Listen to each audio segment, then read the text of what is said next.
Greatest on earth. Spent my college years working as a valet at a nice hotel in Greatest on earth. Spent my college years working as a valet at a nice hotel in Los Angeles. One frequent guest was a technology executive. He was a genius, having designed and patented a key component in Wi-Fi routers in his business. He had started and sold several companies.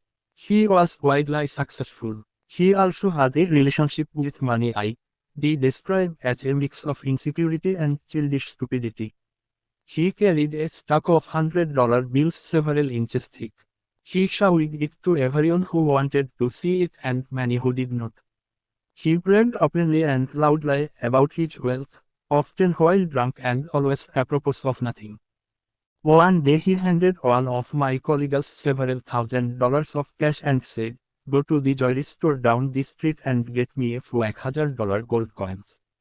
An hour later, gold coins in hand, the tech executive and his buddies gathered around by a dock overlooking the Pacific Ocean.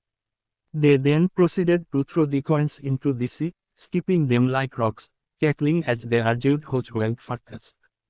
Just for fun. Days later he shattered a lamp in the hotel's restaurant.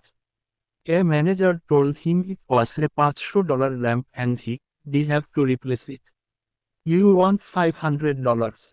The executive asked incredulously, while pulling a brick of cash from his pocket and handing it to the manager. "Here's $5,000. Now get out of my face. And don't he ever insult me like that again." You may wonder how long this behavior could last, and the answer was, not long. I learned years later that he went broke. The premise of this book is that doing well with money has a little to do with how smart you are and a lot to do with how you behave. And behavior is hard to teach, even to really smart people. A genius who loses control of their emotions can be a financial disaster. The opposite is also true. Ordinary folks with no financial education can be wealthy if they have a handful of behavioral skills that have nothing to do with formal measures of intelligence.